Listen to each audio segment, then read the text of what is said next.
Assalamualaikum warahmatullahi wabarakatuh. Waalaikumsalam warahmatullahi Waalaikumsalam warahmatullahi wabarakatuh. wabarakatuh. Alhamdulillah pada kesempatan hari ini kita berjumpa lagi dalam program Barometer yang acara ini insya Allah perdana setelah kemarin kita libur bulan Ramadan. Kemudian sekarang sudah sudah Syawal sudah lewat. Nah, Alhamdulillah kita bertemu lagi dalam program Barometer. Dan insya Allah tayangan ini akan disiarkan di MNF, di YouTube Berpejuang, dan berbagai channel-channel yang lain. Seperti biasa, sudah ada bersama kita dua tokoh yang akan membahas soal kondisi politik yang memang sedang menghangat akhir-akhir ini. Yaitu yang pertama adalah Ustadz Irwan Syaifullah selaku aktivis pergerakan Islam. Kemudian yang kedua adalah Kiai Yusuf Sin, seorang tokoh muda kita yang insya Allah nanti akan membahas pandangan-pandangannya mengenai tema yang akan kita angkat pada hari ini adalah berkaitan dengan korupsi besar-besaran yang dilakukan oleh saudara Joni G. Plate, yang mana beliau adalah sekjen dari Partai Nasdem, yang Partai Nasdem ini juga mengusung Anies Baswedan sebagai calon presiden 2024. Dan topik kita pada hari ini adalah bongkar-bongkaran kasus korupsi Joni G. Plate, Indonesia bubar, tanda tanya. Dan Masya sudah hadir Allah. di tengah-tengah kita ada Ustadz Irwan Saifullah. Assalamualaikum warahmatullahi wabarakatuh, Ustadz Irwan Saifullah. Waalaikumsalam warahmatullahi wabarakatuh, Bung Arif dan juga Kiai Subsin. Mudah-mudahan sehat dan berkah Sangat selalu. baik. Amin. Amin, amin, amin ya Rabbal Alamin. Dan sudah hadir juga bersama kita ada Kiai Yusuf Sin. Assalamualaikum warahmatullahi wabarakatuh, Kiai Yusuf Waalaikumsalam Sin. warahmatullahi wabarakatuh. Ahlan Waalaikumsalam bikum Mas warahmatullahi Rif, wabarakatuh. Irman. Apa kabarnya? Ya, Alhamdulillah sehat, lancar. Insyaallah. Ya Alhamdulillah. Allah, walaupun situasi Taqabbalallahu minna wa minkum shalihat panas, amal. ya, Takobal ya Karim. ya, Karim. Iya, di tengah gonjang-ganjing politik hari ini yang sekarang ini adalah momen Copras Capres yang sudah kita tahu ada berbagai eh, partai politik yang sudah mengajukan calon presiden 2024, diantaranya adalah PDIP yang kemarin sebelum Lebaran mengusung Ganjar Pranowo sebagai calon presiden, kemudian ada Nasdem, PKS, dan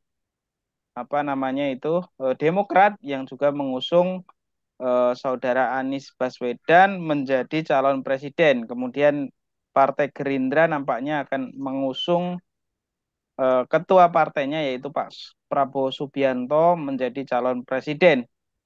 Nah, di tengah gonjang-ganjing copras capres, kita digemparkan dengan kasus korupsi Bapak Joni G. Plate, yang mana beliau menjabat sebagai Menkominfo. Dan baru-baru ini eh, Pak Mahfud MD lagi-lagi menjadi main on main on one. Jadi beliau membeberkan beberapa bukti-bukti yang ternyata bukan hanya Joni G. Plate, tapi berbagai partai-partai yang lain juga menerima eh, korupsi dari Best Transceiver Station atau BTS yang nilainya adalah puluhan triliun. Nah, mungkin yang pertama kita ingin minta eh, tanggapannya dari Ustadz Irwan Saifullah soal koruptor yang besar-besaran yang akhir-akhir ini menjelang pemilu 2024. Nah, apa tanggapannya Ustadz Irwan Saifullah? Tafadol. Ya, Assalamualaikum warahmatullahi wabarakatuh. Ya, Waalaikumsalam warahmatullahi wabarakatuh. Waalaikumsalam warahmatullahi wabarakatuh. pemirsa Barometer Forum, ya baik ini di Membertube atau MNF TV ataupun juga anti oligarki channel atau YouTuber pejuang lainnya. Ya, alhamdulillah kita jumpa lagi pada kesempatan ini. Ya, ini menarik ini Bung Arif ya. Jadi korupsi ini sudah menggurita, pencucian uang sudah menggurita, ya. Jadi respon masyarakat ini bermacam-macam, ya. Ada yang mereka sangat jengah sekali. Demikian juga mahasiswa juga membuat ciutan yang lebih tajam lagi bahwa Presiden Jokowi ini sudah disetir oleh ketua partai, disetir oleh oligarki, gitu ya. Demikian juga ada ciutan-ciutan yang lain dari kasus ini adalah Indonesia sudah menjadi negara bancakan oligarki dan pejabat. Ya, ada lagi ciutan ini Bung Arif, ya. Jadi Indonesia surga bagi oligarki dan pejabat, ya, dan neraka untuk rakyatnya. Luar biasa ini ciutan ini Bung Arif, ya. Nah, ini menunjukkan memang ya korupsi dan pencucian uang ini sudah sampai kepada ya titik nadir yang tidak bisa dibendung lagi nih Bung Arif, ya. Sudah terang-terangan, sudah tahu sama tahu, Iya, sudah saling menyandra, sudah ya mencari uang yang korupsi saja sulit, apalagi mencari yang halal. Nah, begitu Bung Arif, ya. Nah, ini menarik Bung Arif, bagaimana reaksi dari netizen yang tentu ini merupakan sikap dari masyarakat ini Bung Arif. Ya, karena mereka lah yang paling terdampak. Coba bayangkan Bung Arif, ya. Sebelum ada korupsi sebelum ada korupsi skandal BTS 4G Kemenkominfo ini ada juga korupsi bantuan sosial bansos oleh Menteri Kementerian Sosial, ya, Juliari Batubara dari Juliari PD Batubara. Juliari Batubara dari PDIP Bung Arif, ya. Ya. Nah, coba dibayangkan Bung Arif, itu korupsinya itu minimal itu per paket itu diambil 90.000 sampai 270.000 per paket. Kalau diambil 90.000 per paket saja dengan jumlah yang diberikan kepada masyarakat, total kira-kira korupsinya itu negara dirugikan itu 2 triliun Bung Arif. Ya, luar biasa. Nah, ini yang terdampak kan masyarakat Bung Arif. Ya, masyarakat sudah kena COVID, sudah tidak boleh keluar, susah bekerja, PHK banyak, Bung Arif. Nah, ini paket sembako, Bung Arif, Ya. dikorupsi, coba. Luar biasa. Ini yang menderita ini pejabat atau rakyat, Bung Arif. Nah, tentu rakyat ini, Bung Arif, ya. Ya Allah.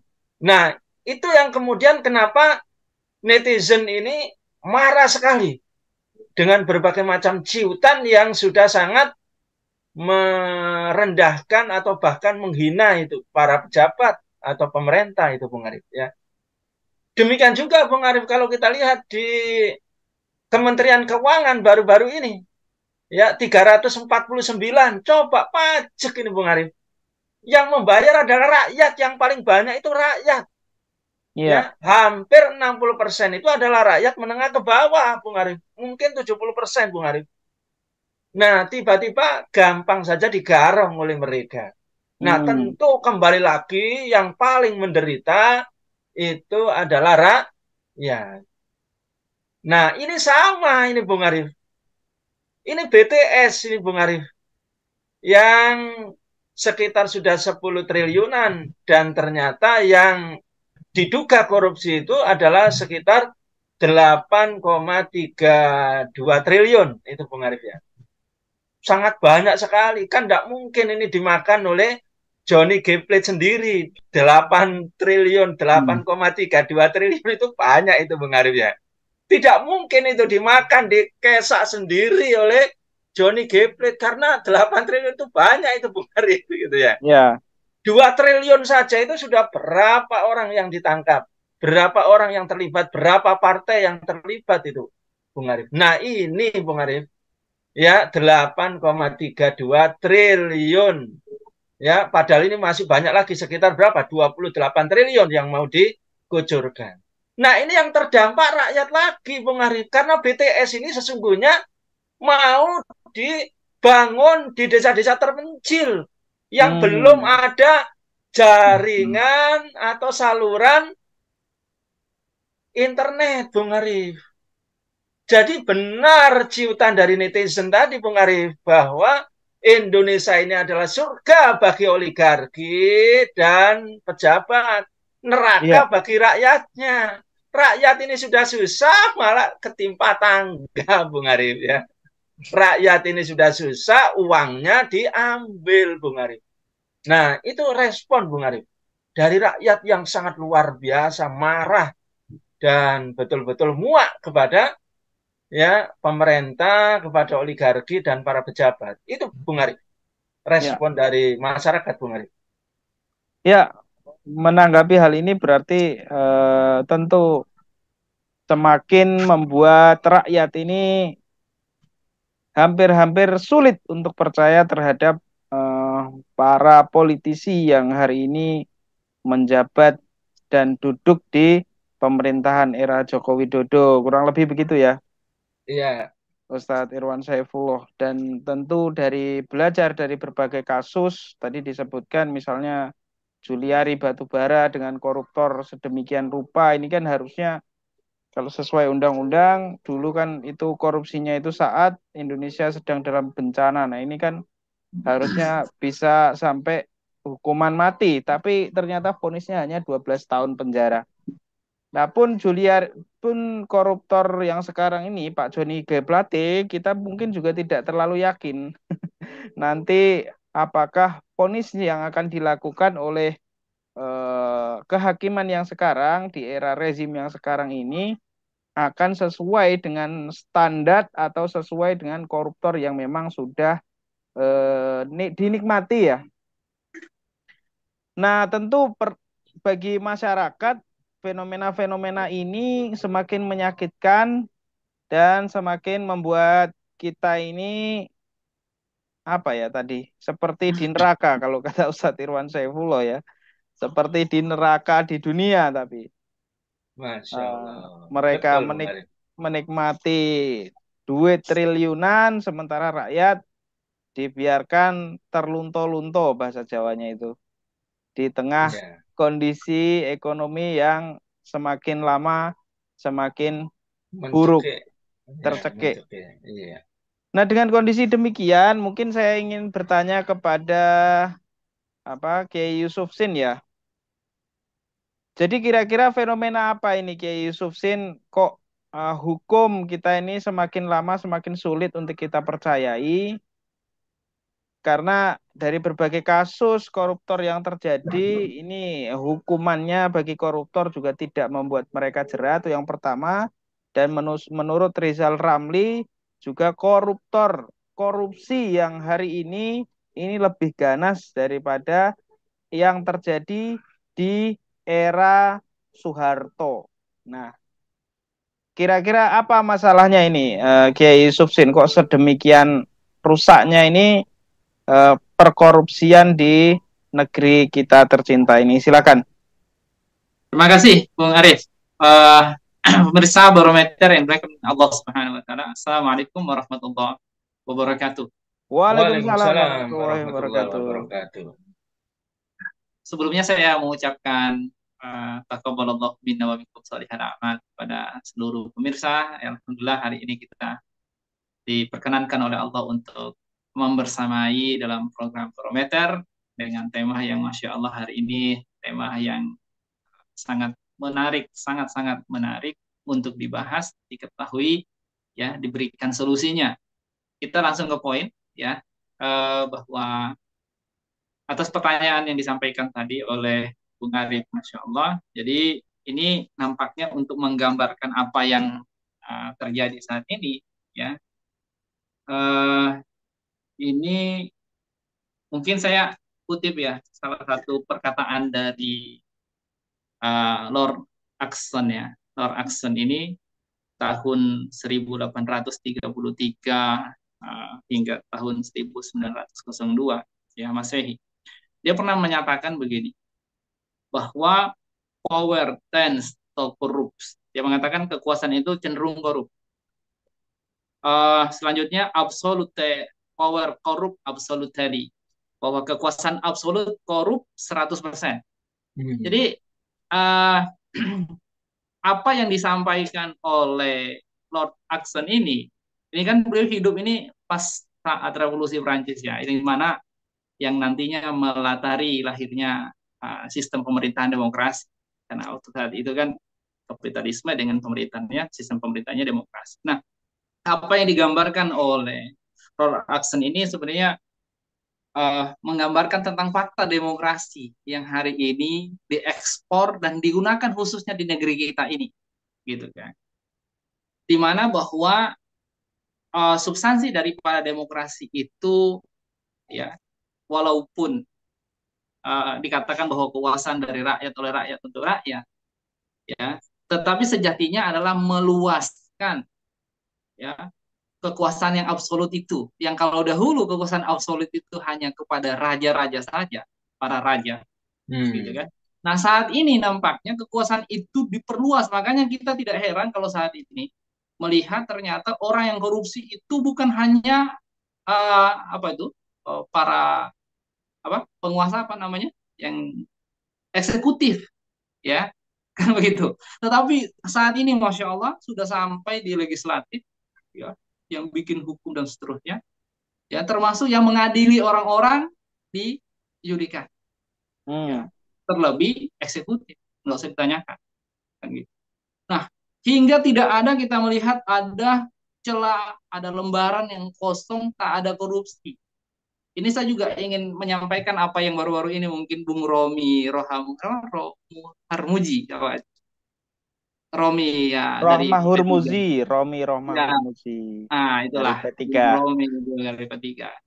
Ya kan? Dia kalau salah saya sempat dengar ya salah satu pernyataan beliau itu di YouTube, ya, bahwa uh, sistem yang seperti ini, ya, itu boleh dibilang 90-an%. Saya lupa berapa, 90 berapa persen, tapi 90% itu pasti mereka itu korupsi. Gak mungkin kan? Kenapa? Karena take and given itu. Jadi take and give-nya itu loh. Ya, karena nggak mungkin untuk mendapatkan kekuasaan itu gratis, kamu, ya, di demokrasi ya, kita mengatakan demokrasi.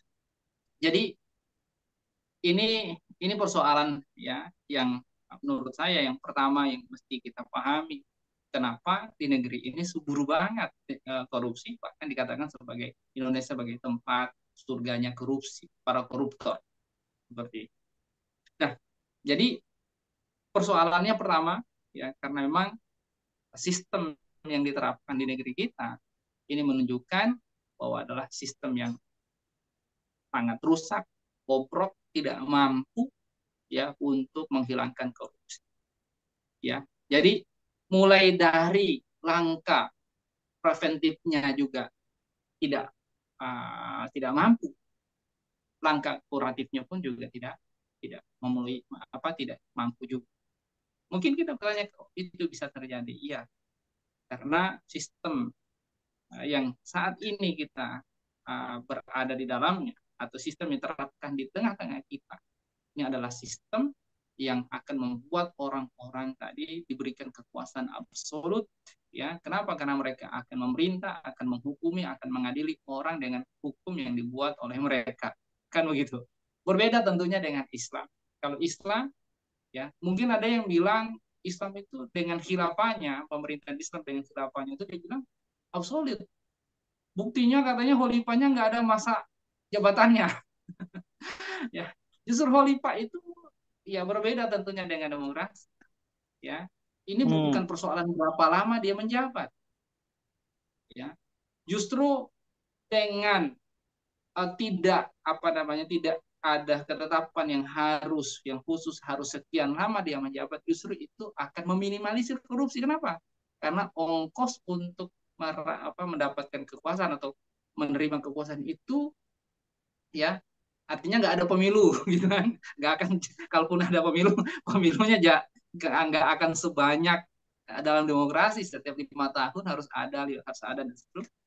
Kemudian kalau di khilafah misalnya pemilihan khalifahnya kan nggak boleh lebih dari 3 hari, ya otomatis ya kan orang Hmm. bisa apa gitu, mau nyogok atau mau ngapain, mau kampanye yang sangat apa menghabiskan uang ratusan triliun itu nggak bakalan bisa, kan begitu, nggak ada celah untuk hal ini. Nah, jadi dari sisi itu nggak bisa. Jadi sangat subjektif kalau orang mengatakan bahwa ya khilafah itu kekuasaan yang absolut karena waktu pemerintah dia tidak ada batasnya, itu salah. Kedua, dari aspek bahwa khilafah itu ketika menerapkan hukum, khalifahnya tidak menerapkan hukum yang dibuat oleh mereka, Hmm. tetapi menerapkan hukum yang Allah inginkan. Jadi jadi nggak mungkin. Jadi absolutnya di mana? Jadi kalau seandainya ya menuduh bahwa Islam dengan khilafahnya itu sebagai kekuasaan yang absolut, diberikan kekuasaan absolut sehingga bisa berbuat semena-mena, menindas rakyat, termasuk mungkin korupsi, mustahil Hmm. seperti itu. Tetapi kalau demokrasi, mulai dari ongkos untuk menjabat tadi itu sangat mahal sekali, Mahal. ya, itu memungkinkan untuk orang korupsi seperti itu, sangat memungkinkan. Itu yang terjadi di negeri. Saya rasa mau demokrasi ataupun apapun namanya, selama buatan manusia seperti itu rentan jatuh kepada hal itu. Nah, termasuk misalnya contoh orang membandingkan khilafah dengan sistem-sistem kayak kerajaan yang monarki-monarki yang lain. Ya beda lah. Monarki kayak Inggris atau apa ya beda.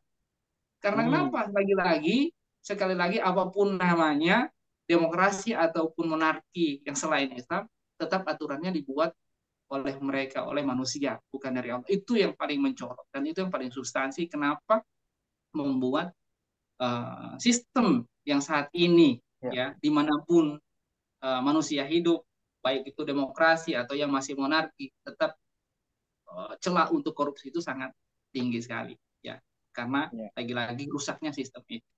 Nah, kemudian yang kedua, ya, kira-kira uh, apa namanya, apa yang menyebabkan kok begitu mudah orang melakukan korupsi, ya? Yang kedua, ini yang paling penting saya rasa.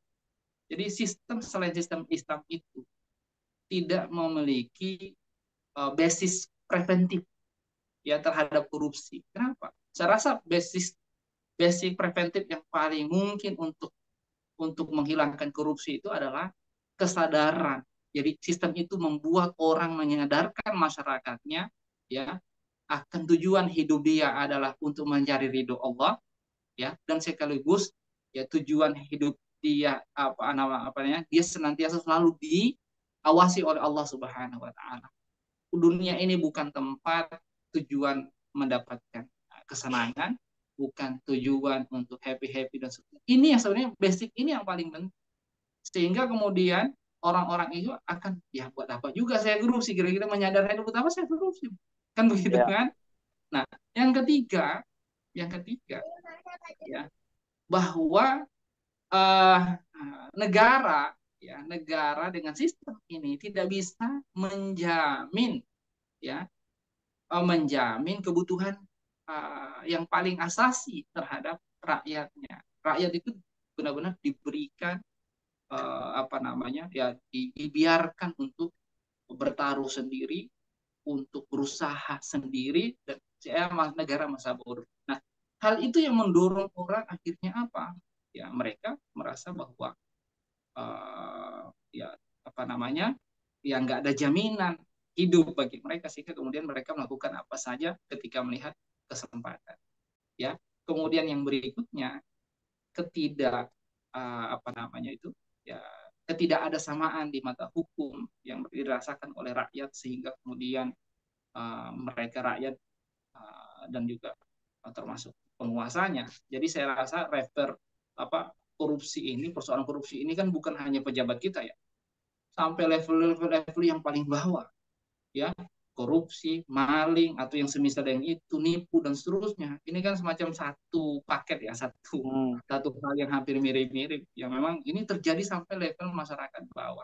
Nah, ini kira-kira yang mesti kita pahami lagi-lagi ya kembali kepada sistem itu sendiri ya. Maka ya kalau khilafah sangat jelas apa yang diterapkan, dicontohkan oleh baginda Nabi SAW mulai dari pencegahan biar korupsi itu tidak terjadi hingga kemudian solusi kuratifnya ketika kalau itu pelanggaran terjadi, korupsi terjadi, gimana menyelesaikannya. Saya rasa Islam sangat jelas dan sangat mampu, telah teruji, terbukti ya itu mampu diberantas. Misalnya preventif ya dengan Islam, ideologi Islam ya memastikan bahwa masyarakatnya adalah masyarakat yang bertakwa. Itu satu, masyarakat yang bertakwa ya, sehingga kemudian masyarakatnya itu ya mereka melakukan aktivitasnya semuanya atas dasar takwa, takut kepada Allah Subhanahu wa taala, takut dimasukkan ke dalam neraka, dan senantiasa melakukan perintah menjauhi larangan Allah. Kemudian yang kedua, negara menjamin betul-betul seluruh kebutuhan terutama yang asasi bagi masyarakat, sehingga kemudian tidak ada celah bagi masyarakat itu dihantui oleh kekurangan, kelaparan dan seterusnya, karena Ya. masyarakat telah dipenuhi kebutuhannya. Kemudian ya artinya mereka tidak akan berpikir melakukan kejahatan, tidak akan sambil berpikir melakukan kejahatan. Karena kan biasa orang korupsi kan karena berpikir ya pertama ada momentum, ya kemudian ya karena ya merasa tadi nggak ada jaminan hidup gitu kan, sehingga kemudian harus korupsi kan begitu ya, dan seterusnya. Kemudian yang ketiga ya mulai dari pengangkatan pemimpin itu, pemilihan pemimpin, maka akan dipilih orang-orang yang punya kompetensi sekaligus yang bertakwa tadi kan gitu. Nah jadi ini berdasarkan ayat ya Allah Subhanahu Wa Taala bahwa dalam Al-Quran itu saya rasa jelas ya Allah Subhanahu Wa Taala beriman tentang orang-orang yang tentang orang-orang yang menjalankan aktivitas ya, bahwa innallaha ya'murukum an tu'adul amanat ila ahliha ya, dan juga termasuk hadis yang semisal dengan itu bahwa Allah merintahkan ya agar orang-orang yang mengemban amanah itu adalah orang-orang yang punya kompetensi ya. Seperti itu. Nah ya. Itu yang kedua. Nah konon kan kasusnya siapa nih, Geplat ya ini kan ya. Menko Info yang memang Joni G Plate ini bukan orang yang ahli di bidang itu gitu kan, yang bukan ahli di bidang telekomunikasi atau sekitar itulah ya, bidang-bidang ini tentu juga masalah juga gitu ya.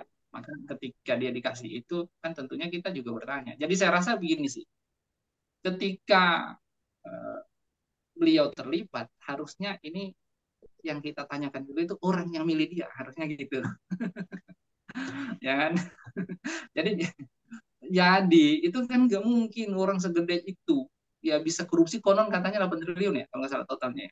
Ya, betul. Nggak mungkin gitu kan, korupsi sampai segede itu, nggak ketahuan sama yang atas, nggak mungkin itu. Anggarannya 10 triliun, dikorupsi 8 triliun, tinggal 2 triliun. Ya, itu kan jomplang banget kan gitu kan. Ya pengawasannya di mana?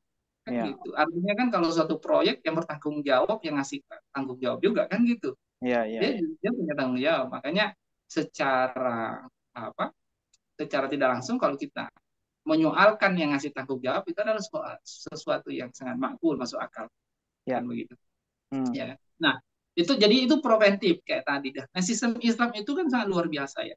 Ketika mengangkat pemimpin, mengangkat yang benar-benar punya kapasitas dan juga punya ketakwaan tadi, gitu kan. Nah, yang kemudian yang berikutnya, gajinya pun juga akan diberikan ya benar-benar sangat-sangat bukan hanya manusiawi, tapi sangat-sangat sesuai dengan kapasitas dia, dengan pekerjaan yang dia berikan. Ya, artinya sangat dihargai kan begitu, ya, sangat menghargai. Dari situ ya akan memastikan bahwa orang tidak akan korupsi. Kemudian yang berikut, pengawasan.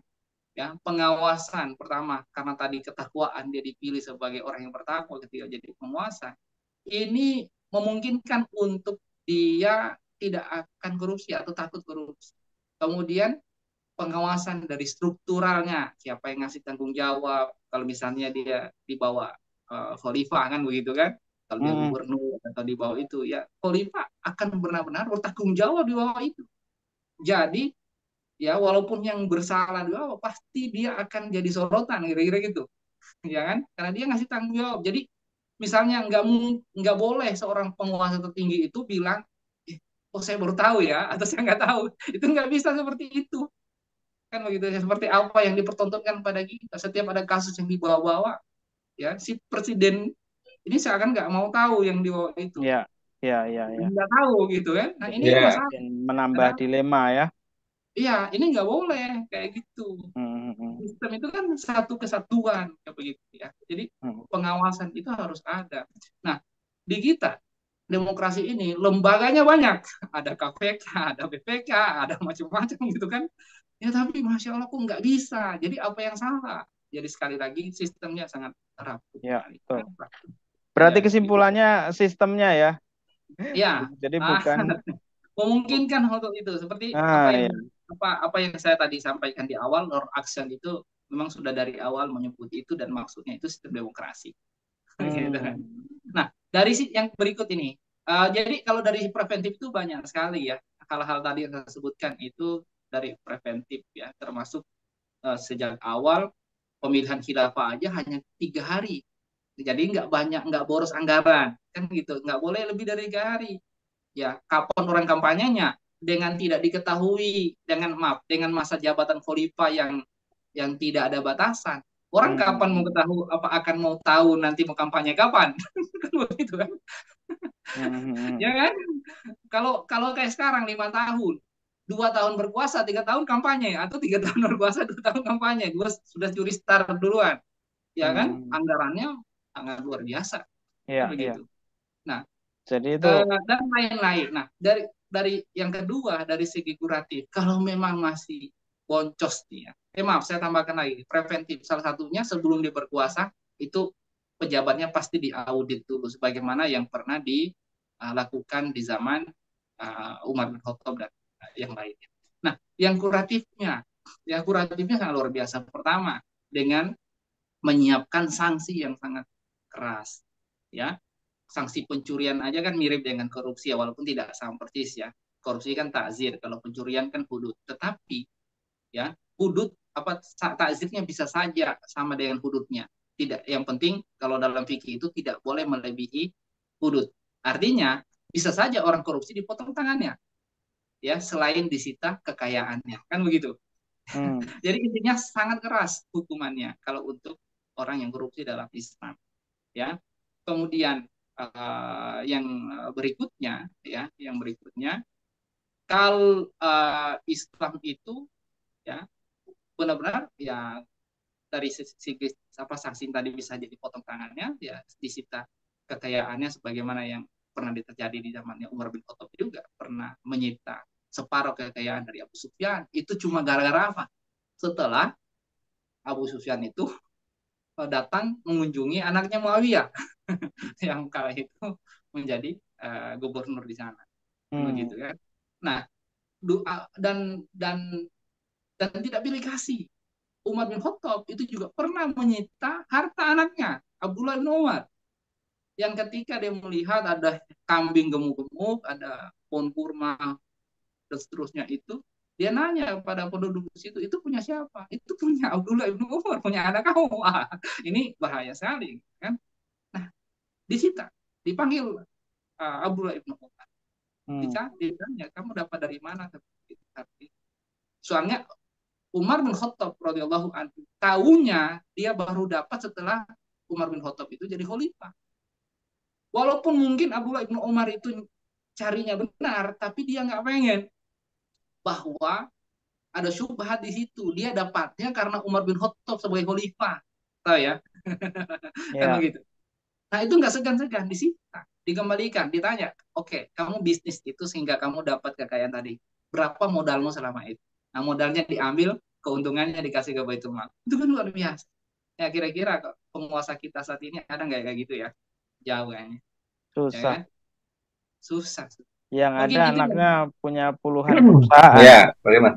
ya, Ya. Luar biasa. Mungkin ini yang bisa sampaikan Bung Arif untuk Ya. pengantar ini. Jadi menarik sekali ya tadi sebenarnya sudah sampai pada perbandingan tadi ya. Bagaimana Iya. ketika sistem yang sekarang ini diterapkan ya hasilnya tidak akan bisa menyelesaikan soalan korupsi. Nah, kemudian dibandingkan dengan sistem Islam yang tadi disebutkan khilafah tadi, maka dengan sistem Islam itu ada berbagai macam preventif sehingga memungkinkan untuk koruptor itu bisa hilang, bahkan sanksinya cukup berat. Nah, mungkin kita kembali lagi ke soalan yang sekarang ini memang sedang kita bahas ya, soal Johnny G. Plate ini ya. Jadi Mahfud MD itu mencoba untuk seperti biasa dia seperti kasus-kasus sebelumnya soal 360 triliun yang kemarin sempat jadi gonjang-ganjing di Kementerian Keuangan. Pak Mahfud MD juga sekarang ini sedang spill soal data korupsi Johnny G. Plate dan beberapa partai pun akhirnya kemudian disenggol oleh Pak Mahfud MD. Nah, dengan kondisi demikian, saya ingin mungkin bertanya kepada Ustadz Irwan Saifullah mengenai apa yang kemudian dilakukan oleh Pak Mahfud MD ini ya. Dan tentu nanti bukan hanya Pak Mahfud ya yang ada di dalam lingkaran ini, tapi tentunya adalah Pak Surya Paloh juga sebagai ketua umum Partai Nasdem yang sekjennya sekarang ini diduga korupsi senilai 8 triliun rupiah. Nah, mungkinkah kasus ini akan benar-benar terbongkar, Ustadz Irwan Saifullah, dengan kondisi yang ada sekarang, dengan dinamika politik yang sekarang ini terjadi, kira-kira apakah ini akan benar-benar terbongkar atau seperti apa gambarannya? Silakan Ustadz Irwan Saifullah. Mungkin ini juga sebagai nanti sekalian closing statement dari Ustadz Irwan Saifullah. Betul. Ya, closing statement saya ini Bung Arif. Ya, jadi ketika ramai ya gonjang-ganjing bahwa korupsi ini sangat sangat menindas rakyat ya dan sangat terbuka sekali ya kebobrokan dari rezim Jokowi ini, dan kemudian ramai bahwa korupsi ini mengalir ke beberapa petinggi partai. Nah, itu berseliweran ya, sampai kemudian nama partainya, bahkan nama-nama orangnya, diduga nama-nama orangnya dan petinggi partai ini berseliweran. Ya. Nah, ketika itulah kemudian merespon berbagai macam ya tokoh-tokoh, pejabat dan juga penegak hukum ya, tidak terkecuali di sini biasa ya Pak Mahfud langsung dia konferensi pers ya, dia dengan tegas mengatakan bahwa ya tidak boleh partai-partai ataupun siapa saja yang teraliri dengan dana ini kemudian menutup pintu penyidikan ya. Maka dia menegaskan tidak ada satupun partai atau lembaga-lembaga apapun atau individu apapun yang bisa menutup ya penyidikan terhadap kasus korupsi Johnny G. Plate ini ya. Demikian juga di statement dari Kejagung ya, awal-awal dia juga mengatakan bahwa ya ada dia bersuara ada kemungkinan ya korupsi dari ya Johnny G. Plate ini adalah mengalir kepada petinggi-petinggi partai. Nah, namun demikian tidak lama itu Bung Arif ya, itu kemudian direspon juga ya, berubah juga Pak Mahfud ini bahwa penindakan atau pengusutan dari korupsi ini diserahkan sepenuhnya kepada penegak hukum. Ya, jadi mulai lembek, lemes gitu. Demikian juga Kejagung gitu Bung Arif, yang awalnya sangat kencang sekali, sangat tegas sekali di akhir-akhir ini dia mengatakan bahwa penindakan ini tidak murni penegakan hukum, tidak ada unsur politik. Nah, itu setelah Surya Paloh juga tegas itu ya, silakan dibuka semuanya, silakan dibongkar semuanya, mulai dari kiri, mulai dari kanan, dari atas, bawah, dari barat sampai timur. Nah, ketika dia begitu, nah ini mulai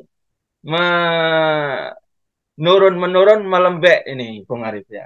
Nah, ini menunjukkan bahwa penegakan hukum yang ada ini apakah betul sebagaimana yang dicanangkan oleh Pak Jokowi bahwa dia ini adalah anti korupsi, bahwa hukum ini adalah panglima, bahwa korupsi ini akan saya babat habis. Nah, maka ada beberapa kemungkinan ini Bung Arif. Yang pertama, yaitu mungkin gimmick saja gitu ya. Gimmick saja atau bahasa sekarang pencitraan. Ya, yang kedua, mungkin juga dibongkar Bung Arif.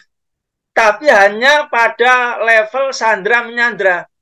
Nah, gitu. Jadi dibongkar untuk pencitraan atau gimmick, dibongkar untuk sandra menyandra, ya, atau dibongkar total habis-habisan, gitu. Nah, kalau dibongkar total habis-habisan itu sangat ya mustahil itu Bung Arif. Ya.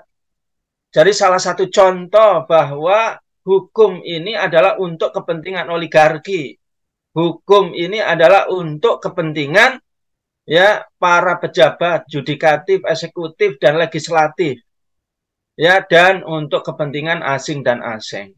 Contoh itu adalah Undang-Undang Tipikor. Ini Bung Arif nomor 20 tahun 2001. Ya, itu sangat gampang dan sangat jelas saja. Ya, jadi unsurnya itu cukup sederhana, yakni ada kerugian keuangan negara gitu. Jadi ada kerugian keuangan negara. Nah, itu tidak hanya mengambil uang kayak Johnny G. Plate tadi, G. Plate. Ya, G. Plate. Bung Arif ya, sekitar 8,32 triliun, tidak hanya mengambil. Boleh jadi ya, proyek itu dilaksanakan, ternyata uang tidak mengucur, masih ditahan oleh pemerintah. Sehingga kemudian proyek itu terlambat, Bung Arif. Itu juga termasuk melakukan kerugian negara itu. Demikian juga, mungkin juga inefisiensi, membengkak. Gitu, Bung Arif. Nah, jadi kalau misalnya kereta cepat membengkak, ya katanya tidak menggunakan APBN, sudah menggunakan APBN masih membengkak. Demikian juga IKN tidak menggunakan APBN, menggunakan APBN. Nah, itu namanya inefisiensi. Itu juga merugikan negara, masuk ya Undang-Undang Tipikor, tindak pidana korupsi, Bung Arif. Nah, yang terakhir boleh jadi langsung ngambil, Bung Arif, kayak apa namanya, bantuan bansos itu waktu COVID-19. Nah, diambil per paket 90.000, diambil per paket 170.000, diambil per paket 270.000. Nah, itu juga termasuk tindak kejahatan korupsi. Ya. Nah, kalau ini semuanya diterapkan, Bung Arif, maka ini ditangkap semuanya, Indonesia bubar itu, Bung Arif. Ya, tidak ada yang tidak kena korupsi itu, semuanya mulai dari presiden sampai ini kena semua itu, Bung Arif. Dugaan itu akan masuk itu, Bung Arif. Nah, makanya benar yang dikatakan oleh Kiai Subsin tadi. Yang pertama itu adalah yang paling penting itu adalah kepentingan siapa hukum itu. Ya. Jadi siapapun sesungguhnya kalau hukum itu dibuat oleh banyak orang, banyak pihak, maka hukum itu menjadikan kepentingan banyak pihak. Kalau dibuat oleh satu orang, maka hukum itu akan menjadi kepentingan satu orang. Tapi solusinya adalah Islam. Itu dibuat dari Allah SWT. Maka itu adalah kepentingan Allah SWT. Yang kepentingan Allah ini adalah hukum berasal dari Allah, tidak ada kepentingan yang lain. Maka akan menjadi kebaikan seluruh rakyat. Baik itu adalah pejabat, baik itu kepala negara, baik itu para pengusaha, baik itu rakyat, semuanya itu akan mendapatkan kepentingan. Karena Allah Subhanahu wa Ta'ala lah yang paling tahu, dan mereka tidak bisa bermain, gitu Bung Arif.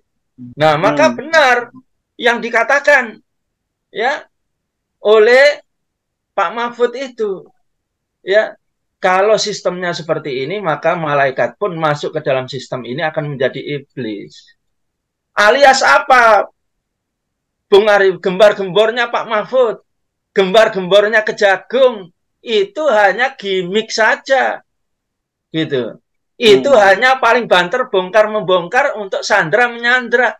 Jadi kalau ini tidak ada kaitannya dengan Nasdem itu memilih Anies, tidak mungkin itu, Bung Arif.